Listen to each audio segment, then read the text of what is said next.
আগামী 13ই মে চতুর্থ দফার নির্বাচন। বর্ধমান দুর্গাপুর লোকসভা কেন্দ্রে আজ শেষ প্রচার। দুর্গাপুরের ইস্পাতনগরীর বিভিন্ন পথে প্রচার সারেন সিপিআইএম প্রার্থী সুকৃতি ঘোষাল।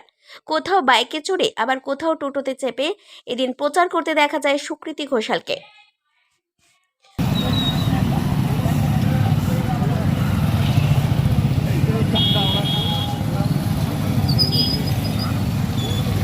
আশাবাদী মানে প্রথম ছিল আশা, এখন হয়েছে প্রত্যয়।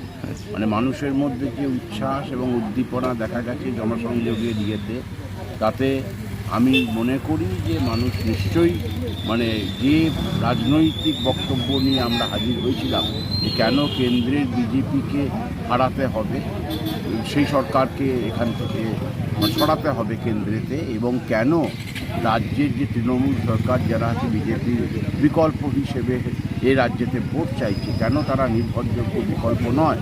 আমাদের এই রাজনৈতিক বক্তব্য মানুষের কাছে পৌঁছানো গেছে, মানুষ সেটা অ্যাকসেপ্ট করেছে।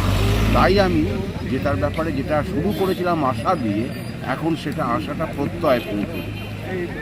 অবশ্যই অবশ্যই এই ব্যাপারেতেও আমি মানে ভোট বিশেষজ্ঞ নই, কিন্তু তবু বলছি আমাদের পার্সেন্টেজ অভূতপূর্বভাবে বাড়বে এবং মানুষ বুঝতে পেরেছেন যে কেন বামফ্রন্ট যে সরকার ছিল সেই সরকার কেন ভালো এবং কেন তাকে আবার ফিরিয়ে নিয়ে আসা দরকার। আমি গ্রামে ঘুরেছি, শহরে ঘুরেছি, সর্বত্র মানুষের যে উপলব্ধি, যত বিরাট একটা মিথ্যা প্রচার, বিরাট একটা হচ্ছে যে ভয়ের বাতাবরণ, তার মধ্যে থেকেও যে মানুষ মুখ খুলছেন এবং মানুষ বলতে শুরু করেছেন যে কেন বামফ্রন্ট সরকারকে ফিরিয়ে আনা দরকার।